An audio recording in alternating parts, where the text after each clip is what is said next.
हरे कृष्णा। चैत्र नवरात्रि के दूसरे दिन की आप सभी को शुभकामनाएं। देवी दुर्गा की पूजा और आराधना के इस पावन पर्व के उपलक्ष्य में इस समय हम श्रवण कर रहे हैं दुर्गा सप्तशती पाठ का। पहले दिन हमने दुर्गा सप्तशती पाठ के प्रथम अध्याय का श्रवण किया और आज हम इसी के दूसरे और तीसरे अध्याय का श्रवण करेंगे। तो आइए आज की कथा आरंभ करते हैं। दुर्गा सप्तशती पाठ, दूसरा अध्याय।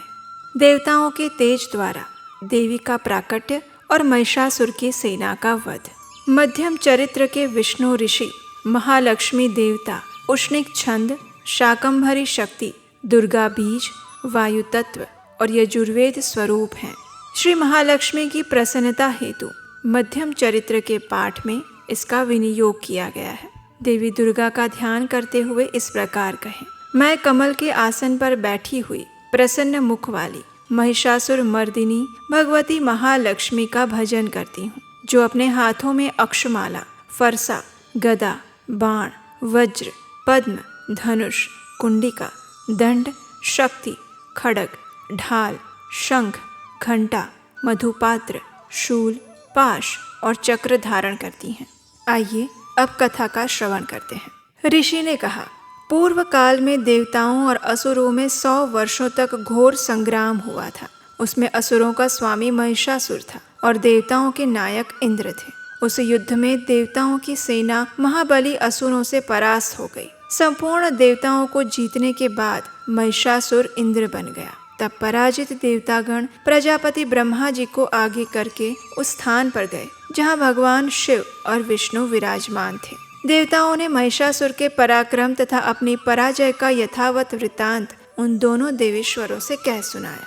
उन्होंने कहा, हे भगवान, महिषासुर सूर्य, इंद्र, अग्नि, वायु, चंद्रमा, यम, वरुण तथा अन्य देवताओं के भी अधिकार छीनकर स्वयं ही सबका अधिष्ठाता बन बैठा है। उस दुरात्मा महिष ने समस्त देवताओं को स्वर्ग से निकाल दिया है। अब वे मनुष्यों की भांति पृथ्वी पर विचरते हैं। दैत्यों की ये सारी करतूत हमने आप लोगों से कह सुनाई है। अब हम आपकी शरण में आए हैं, कृपया उसके वध का कोई उपाय सोचिए। इस प्रकार देवताओं के वचन सुनकर भगवान विष्णु और शिव जी ने दैत्यों पर बड़ा क्रोध किया। उनकी भौहें तन गई और मुंह टेढ़ा हो गया। तब अत्यंत क्रोधित होते हुए चक्रपाणी श्री विष्णु के मुख से एक महान तेज प्रकट हुआ। उसी प्रकार ब्रह्मा जी और भगवान शिव तथा इंद्र आदि अन्य देवताओं के शरीर से भी बड़ा भारी मात्रा में तेज निकला। वे सब मिलकर एक हो गया। महान तेज का वो पुंज जाज्वल्यमान पर्वत जैसा जान पड़ता था। देवताओं ने देखा, वहाँ उसकी ज्वालाएं संपूर्ण दिशाओं में व्याप्त हो रही थी। संपूर्ण देवताओं के शरीर से प्रकट हुए उस तेज की कोई तुलना नहीं थी। एकत्रित होने पर वह एक नारी के रूप में परिवर्तित हो गया और अपने प्रकाश से तीनों लोकों में व्याप्त हो गया। भगवान शिव का जो तेज था, उससे उस देवी का मुख प्रकट हुआ। यमराज के तेज से उसके सिर में बाल निकल आए। श्री विष्णु भगवान के तेज से उसकी भुजाएं उत्पन्न हुई। चंद्रमा के तेज से दोनों स्तनों का और इंद्र के तेज से मध्य भाग कटी प्रदेश का प्रादुर्भाव हुआ। वरुण के तेज से जंघा और पिंडली तथा पृथ्वी के तेज से नितंब प्रकट हुए। ब्रह्मा के तेज से दोनों चरण और सूर्य के तेज से उनकी उंगलियां हुई। वसुओं के तेज से हाथों की उंगलियां और कुबेर के तेज से नासिका प्रकट हुई। उस देवी के दांत प्रजापति के तेज से और तीनों नेत्र अग्नि के तेज से प्रकट हुए थे। उसकी भौहें संध्या के और कान वायु के तेज से उत्पन्न हुए थे। इसी प्रकार अन्य अन्य देवताओं के तेज से भी उस कल्याणमयी देवी का आविर्भाव हुआ। तत्पश्चात समस्त देवताओं के तेज पुंज से प्रकट हुई देवी को देखकर महिषासुर के सताए हुए देवता अत्यंत प्रसन्न हुए। पिनाकधारी भगवान शंकर ने अपने शूल से एक शूल निकालकर उन्हें दिया। फिर भगवान विष्णु ने भी अपने चक्र से चक्र उत्पन्न किया और भगवती को अर्पण किया। वरुण ने भी शंख भेंट किया। अग्नि ने उन्हें शक्ति दी और वायु ने धनुष तथा बाण से भरे हुए 2 तरकश प्रदान किए। सहस्त्र नेत्रों वाले देवराज इंद्र ने अपने वज्र से वज्र उत्पन्न किया और ऐरावत हाथी से उतारकर एक घंटा भी प्रदान किया। यमराज ने काल दंड से दंड, वरुण ने पाश, प्रजापति ने स्फटिकाक्ष की माला और ब्रह्मा जी ने कमंडलू भेंट किया। सूर्य ने देवी के समस्त रोम कूपों में अपनी किरणों का तेज भर दिया। काल ने उन्हें चमकती हुई ढाल और तलवार दी। क्षीर समुद्र ने उज्जवल हार और कभी जीर्ण न होने वाले 2 दिव्य वस्त्र भेंट किए। साथ ही उन्होंने दिव्य चूड़ामणि, 2 कुंडल, कड़े, उज्जवल अर्धचंद्र, सब बाहुओं के लिए केयूर, दोनों चरणों के लिए निर्मल नुपुर, गले की सुंदर हंसली और सब उंगलियों में पहनने के लिए रत्नों की बनी अंगूठियां भी दी। विश्वकर्मा ने उन्हें अत्यंत निर्मल फरसा भेंट किया। साथ ही अनेक प्रकार के अस्त्र और अभेद्य कवच दिए। इनके सिवा मस्तक और वक्ष स्थल पर धारण करने के लिए कभी न मुरझाने वाले कमलों की मालाएं दी। जलधि ने उन्हें सुंदर कमल का फूल भेंट किया। हिमालय ने सवारी के लिए सिंह दिया और भांति भांति के रत्न समर्पित किए। धन अध्यक्ष कुबेर ने मधु से भरा हुआ पान पात्र दिया और संपूर्ण नागों के राजा शेष ने, जो इस पृथ्वी को धारण करते हैं, उन्हें बहुमूल्य मणियों से विभूषित नागहार भेंट दिया। इसी प्रकार अन्य देवताओं ने भी आभूषण और अस्त्र शस्त्र देकर देवी का सम्मान किया। तत्पश्चात उन्होंने बारंबार अट्टहास पूर्वक उच्च स्वर से गर्जना की। उनके भयंकर नाद से संपूर्ण आकाश गूंज उठा। देवी का वो अत्यंत उच्च स्वर से किया हुआ सिंहनाद कहीं समा नहीं सका। आकाश उसके सामने लघु लगने लगा। उससे बड़े जोर की प्रतिध्वनि हुई, जिससे संपूर्ण विश्व में हलचल मच गई और समुद्र कांपने लगे, पृथ्वी डोलने लगी और समस्त पर्वत हिलने लगे। उस समय देवताओं ने अत्यंत प्रसन्नता के साथ सिंहवाहिनी भवानी से कहा, हे देवी, आपकी जय हो। साथ ही महर्षियों ने भक्तिभाव से विनम्र होकर उनका स्तवन पाठ किया। संपूर्ण त्रिलोकी को क्षोभग्रस्त देखकर दैत्यगण अपनी समस्त सेना को कवच आदि से सुसज्जित करके हाथों में हथियार लेकर अचानक उठकर खड़े हो गए। उस समय महिषासुर ने बड़े क्रोध में आकर कहा, अरे ये क्या हो रहा है? फिर वो संपूर्ण असुरों से घिरकर उस सिंहनाद की ओर लक्ष्य करके दौड़ा और आगे पहुंचकर उसने देवी को देखा, जो अपनी प्रभा से तीनों लोकों को प्रकाशित कर रही थी। उनके चरणों के भार से पृथ्वी दबी जा रही थी। माथे के मुकुट से आकाश में रेखा सी खींच गई थी और वे अपने धनुष के टंकार से 7 पातालों को क्षुब्ध किए देती थी। देवी अपनी हजारों भुजाओं से संपूर्ण दिशाओं को आच्छादित करके खड़ी हुई थी। उसके बाद उनके साथ दैत्यों का युद्ध छिड़ गया। अनेक प्रकार के अस्त्र शस्त्रों के प्रहार से संपूर्ण दिशाएं उद्भासित होने लगी। चिक्षुर नामक महान असुर महिषासुर का सेना नायक था। वो देवी के साथ युद्ध करने लगा। अन्य दैत्यों की चतुरंगिणी सेना साथ लेकर चामर भी लड़ने लगा। 60,000 रथियों के साथ आकर उदग्र नामक महादैत्य ने भी लोहा लिया। 1 करोड़ रथियों को साथ लेकर महाहनु नामक दैत्य युद्ध करने लगा, जिसके रोएं तलवार के समान तीखे थे। वो असीलोमा नाम का महादैत्य 5 करोड़ रथी सैनिकों सहित युद्ध में आ पहुंचा। 60 लाख रथियों से घिरा हुआ बाष्कल नामक दैत्य भी उसे युद्ध भूमि में लड़ता रहा। परिवारित नामक राक्षस हाथी सवार और घुड़सवारों के अनेक दलों और 1 करोड़ रथियों की सेना लेकर युद्ध करने लगा। बिडाल नामक दैत्य 5 अरब रथियों से घिरकर लोहा लेने लगा। इनके अतिरिक्त और भी हजारों महादैत्य रथ, हाथी और घोड़ों की सेना साथ लेकर वहां देवी के साथ युद्ध करने लगे। स्वयं महिषासुर उस रणभूमि में कोटि कोटि सहस्त्र रथ, हाथी और घोड़ों की सेना से घिरा हुआ खड़ा था। वे दैत्य देवी के साथ तोमर, भिंदीपाल, शक्ति, मूसल, खड़ग, परशु और पट्टिश आदि अस्त्र शस्त्रों का प्रहार करते हुए युद्ध कर रहे थे। कुछ दैत्यों ने उन पर शक्ति का प्रहार किया, कुछ लोगों ने पाश फेंके, कुछ दूसरे दैत्यों ने खड़ग प्रहार करके देवी को मार डालने का प्रयास किया। देवी ने भी क्रोध में आकर खेल खेल में ही अपने अस्त्र शस्त्रों की वर्षा करके दैत्यों के वे समस्त अस्त्र और शस्त्र काट दिए। उनके मुख पर परिश्रम या थकावट का रंच मात्र भी चिन्ह नहीं था। देवता और ऋषि उनकी स्तुति कर रहे थे और वे भगवती परमेश्वरी दैत्यों के शरीरों पर अस्त्र शस्त्रों की वर्षा करती रही। देवी का वाहन सिंह भी क्रोध में आकर गर्दन के बालों को हिलाता हुआ असुरों की सेना में इस प्रकार विचरने लगा, मानो वनों में दावानल फैल रहा हो। रणभूमि में दैत्यों के साथ युद्ध करती हुई अंबिका देवी ने जितने निश्वास छोड़े, वे सभी तत्काल सैकड़ों हजारों गणों के रूप में प्रकट हो गए और परशु, भिंदीपाल, खड़ग, पट्टिश आदि अस्त्रों द्वारा असुरों का युद्ध करके सामना करने लगे। देवी की शक्ति से बढ़े हुए वे गण असुरों का नाश करते हुए नगाड़ा और शंख आदि बजाने लगे। उस संग्राम महोत्सव में कितने ही गण मृदंग बजा रहे थे। तत्पश्चात देवी ने त्रिशूल से, गदा से, शक्ति की वर्षा से और खड्ग इत्यादि से सैकड़ों महादैत्यों का संहार कर दिया। कितनों को ही घंटे की भयंकर नाद से मूर्छित करके मार गिराया। अनेक दैत्यों को पाश से बांधकर धरती पर घसीटा। कितने ही दैत्य उनकी तीखी तलवार की मार से दो दो टुकड़े बन गए। कितने ही गदा की चोट से घायल होकर धरती पर सो गए। कितने ही मूषल की मार से अत्यंत आहत हो गए और रक्त वमन करने लगे। कुछ दैत्य शूल से छाती फट जाने के कारण पृथ्वी पर ढेर हो चुके थे। उस रणांगण में बाण समूहों की वृष्टि से कितने ही असुरों की कमर टूट गई। बाज की तरह झपटने वाले देव पीड़क दैत्यगण अपने प्राणों से हाथ धोने लगे। किसी की बाहें छिन्न भिन्न हो गई, कितनों की गर्दनें कट गई। कितने ही दैत्यों के मस्तक कटकर गिरने लगे। कुछ लोगों के शरीर मध्य भाग में विदीर्ण हो गए। कितने ही महादैत्य जांघें कट जाने से पृथ्वी पर गिर पड़े। कितनों को ही देवी ने एक बांह, एक पैर और एक नेत्र वाले करके दो टुकड़ों में चीर डाला। कितने ही दैत्य मस्तक कट जाने पर भी गिरकर फिर उठ जाते और केवल धड़ के सहारे अच्छे अच्छे हथियार हाथ में लेकर देवी के साथ युद्ध करने लगते थे। दूसरे कबंध युद्ध के बाजों की लय पर नाचते थे। कितने ही बिना सिर के धड़ हाथों में खड्ग, शक्ति और रिष्टि लिए दौड़ते थे और दूसरे दूसरे महादैत्य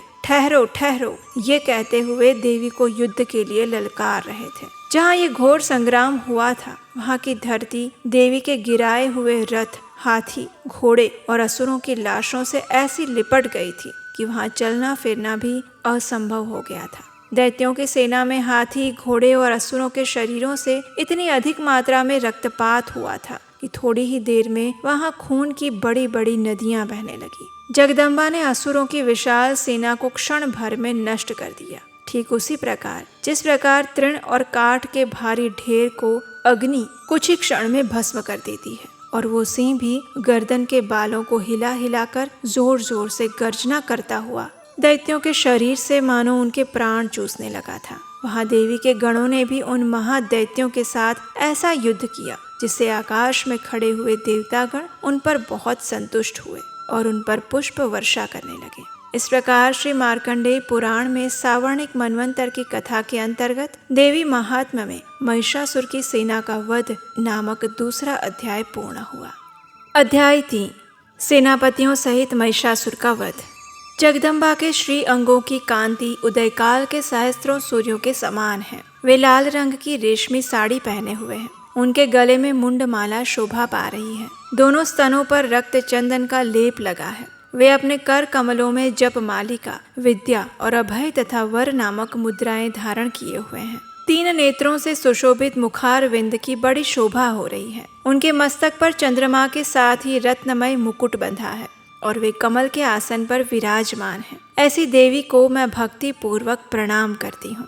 ऋषि ने कहा, दैत्यों की सेना को इस प्रकार तहस नहस होते देख महादैत्य सेनापति चिक्षुर क्रोध में आकर अंबिका देवी से युद्ध करने के लिए आगे बढ़ा। वो असुर रणभूमि में देवी के ऊपर इस प्रकार बाणों की वर्षा कर रहा था जैसे बादल मेरुगिरी के शिखर पर पानी की धार बरसाते हो। और तब देवी ने अपने बाणों से उसके बाण समूह को अनायास ही काट कर उसके घोड़ों और सारथी को मार डाला। साथ ही उसके धनुष और अत्यंत ऊंची ध्वजा को भी तत्काल काट गिराया। धनुष कट जाने पर उसके अंगों को अपने बाणों से बींध डाला। धनुष, रथ, घोड़े और सारथी के नष्ट हो जाने पर वो असुर ढाल और तलवार लेकर देवी की ओर दौड़ा। उसने तीखी धार वाली तलवार से सिंह के मस्तक पर चोट करके देवी की भी बाईं भुजा में बड़े वेग से प्रहार किया। हे राजन, देवी की बाह पर पहुंचते ही वो तलवार टूट गई। फिर क्रोध से लाल आंखें करके उस राक्षस ने शूल हाथ में लिया और उसे उस महादैत्य ने भगवती भद्रकाली के ऊपर चलाया। वह शूल आकाश से गिरते हुए सूर्य मंडल की भांति अपने तेज से प्रज्वलित हो उठा था। उस शूल को अपनी ओर आते देखकर देवी ने भी शूल का प्रहार किया। उससे राक्षस के शूल के सैकड़ों टुकड़े हो गए और साथ ही महादैत्य चिक्षुर की भी धज्जियां उड़ गई। वह प्राणों से हाथ धो बैठा। महिषासुर के सेनापति उस महापराक्रमी चिक्षुर के मारे जाने पर देवताओं को पीड़ा देने वाला चामर हाथी पर चढ़कर आ गया। उसने भी देवी के ऊपर शक्ति का प्रहार किया, लेकिन जगदम्बा ने उसे अपने हुंकार से ही आहत और निष्प्रभ करके तत्काल पृथ्वी पर गिरा दिया। शक्ति टूटकर गिरी हुई देखकर चामर को बड़ा क्रोध आया। अब उसने शूल चलाया किंतु देवी ने उसे भी अपने बाणों द्वारा काट दिया। इतने में देवी का सिंह उछलकर हाथी के मस्तक पर चढ़ बैठा और उस दैत्य के साथ खूब जोर लगाकर बाहु युद्ध करने लगा। वे दोनों लड़ते लड़ते हाथी से पृथ्वी पर आ गए और अत्यंत क्रोध में भरकर एक दूसरे पर बड़े भयंकर प्रहार करते हुए लड़ने लगे। तत्पश्चात सिंह बड़े वेग से आकाश की ओर उछला और उधर से गिरते समय उसने पंजों की मार से चामर का सिर धड़ से अलग कर दिया। इसी प्रकार उदग्र भी शीला और वृक्ष आदि की मार खाकर रणभूमि में देवी के हाथ से मारा गया और कराल भी दांतों, मुक्कों और थप्पड़ों की चोट से धराशायी हो गया। क्रोध में भरी हुई देवी ने गदा की चोट से उद्धत का संहार किया, भिंदीपाल से बाष्कल को और बाणों से ताम्र तथा अंधक को मौत के घाट उतार दिया। 3 नेत्रों वाली परमेश्वरी ने त्रिशूल से उग्रास्य, उग्रवीर्य और महाहनु नामक दैत्य को मार गिराया। तलवार की चोट से विडाल के मस्तक को काट दिया। दुर्धर और दुर्मुख इन दोनों को भी अपने बाणों से यमलोक भेज दिया। इस प्रकार अपनी सेना का संहार होता देखकर महिषासुर ने भैंसे का रूप धारण करके देवी के गणों को त्रास देना आरंभ किया। किसी को थुथुन से मारकर, किसी के ऊपर खुरों का प्रहार करके, किन्हीं किन्हीं को पूंछ से चोट पहुंचाकर, कुछ को सिंगों से विदीर्ण करके, कुछ गणों को वेग से और कितनों को निश्वास वायु के झोंके से धराशायी कर दिया। इस प्रकार गणों की सेना को गिराकर वो असुर महादेवी के सिंह को मारने के लिए झपटा। इससे जगदम्बा को बड़ा क्रोध आया। उधर महापराक्रमी महिषासुर भी क्रोध में आकर धरती को खुरों से खोदने लगा और अपने सिंगों से ऊंचे ऊंचे पर्वतों को उठाकर फेंकने लगा। उसके वेग से चक्कर देने के कारण पृथ्वी क्षुब्ध हो रही थी और फटने लगी थी। उसकी पूंछ से टकराकर समुद्र सभी ओर से धरती को डुबोने लगा था। हिलते हुए सिंगों के आघात से विदीर्ण होकर बादलों के टुकड़े टुकड़े हो गए। उसके श्वास की प्रचंड वायु के वेग से उड़े हुए सैकड़ों पर्वत आकाश से गिरने लगे। इस प्रकार क्रोध में भरे हुए उस महादैत्य को अपनी ओर आता हुआ देखकर चंडिका ने उसका वध करने के लिए महान रोष प्रकट किया। उन्होंने पाश फेंक कर उस महान असुर को बांध लिया। उस महासंग्राम में बंध जाने पर उसने भैंसे का रूप त्याग दिया और वो अब तत्काल सिंह के रूप में प्रकट हो गया। उस अवस्था में जगदम्बा ने ज्यों ही उसका मस्तक काटने के लिए प्रयास किया, उसी समय वो खड्गधारी पुरुष के रूप में आने लगा। तब देवी ने तुरंत ही बाणों की वर्षा करके ढाल और तलवार के साथ उस पुरुष को भी बींध डाला। उतने में ही वो महान गजराज के रूप में परिणित हो गया और अपनी सूंड से देवी के विशाल सिंह को खींचने और गर्जने लगा। खींचते समय देवी ने तलवार से उसकी सूंड काट डाली। तब उस महादैत्य ने पुनः भैंसे का शरीर धारण किया और पहले की भांति चराचर प्राणियों सहित तीनों लोकों को व्याकुल करने लगा। तब क्रोध में भरी हुई जगत माता चंडिका बारंबार उत्तम मधु का पान करने और लाल आंखें करके हंसने लगी। उधर वो बल और पराक्रम के मद से उन्मत्त हुआ राक्षस गर्जना करने लगा। अपने सिंगों से चंडी के ऊपर पर्वतों को फेंकने लगा। उस समय देवी अपने बाणों के समूहों से उसके फेंके हुए पर्वतों को चूर्ण करती हुई बोली और बोलते समय उनका मुख मधु के मद से लाल हो रहा था। देवी ने कहा, अरे ओ मूढ़, मैं जब तक मधु पीती हूँ तब तक तू क्षण भर के लिए खूब गर्जना कर ले। मेरे हाथ से यहीं तेरी मृत्यु हो जाने पर अब शीघ्र ही देवता भी गर्जना करेंगे। इस प्रकार कहकर देवी उछली और उस महादैत्य के ऊपर चढ़ गई। फिर अपने पैर से उसे दबाकर उन्होंने शूल से उसके कंठ में आघात किया। उनके पैर से दबा होने पर भी महिषासुर अपने मुख से अभी आधे शरीर से ही वो बाहर निकल नहीं पाया था कि देवी ने अपने प्रभाव से उसे रोक दिया। आधा निकला होने पर भी वो महादैत्य देवी से युद्ध करने लगा और तब देवी ने बहुत बड़ी तलवार से उसका मस्तक काट गिराया। फिर तो हाहाकार करती हुई दैत्यों की सारी सेना भाग गई और संपूर्ण देवतागण अत्यंत प्रसन्न हो गए। देवताओं ने दिव्य महर्षियों के साथ दुर्गा देवी का स्तवन किया। गंधर्वराज गाने लगे और अप्सराएं नृत्य करने लगी। और इस प्रकार श्री मार्कंडेय पुराण में सावर्णिक मनवंतर की कथा के अंतर्गत देवी महात्म्य में महिषासुर वध नामक तीसरा अध्याय संपन्न हुआ। तो ये थी आज की चैत्र नवरात्रि के दूसरे दिन दुर्गा सप्तशती पाठ के दूसरे और तीसरे अध्याय की कथा। हमें आशा है कि ये कथा आपको अच्छी लगी होगी। अगर ऐसा है तो इसे लाइक कीजिए, शेयर कीजिए और अभी तक नहीं किया है तो चैनल को सब्सक्राइब कीजिए। आप हमारे व्हाट्सएप कम्युनिटी ग्रुप के साथ भी अवश्य जुड़िए, जहाँ पर हम प्रतिदिन आने वाली कथाओं की नोटिफिकेशन भेजते हैं। और अब हम आपसे मिलेंगे इसी कथा श्रृंखला के अगले अध्याय के साथ बहुत जल्द। हरे कृष्ण।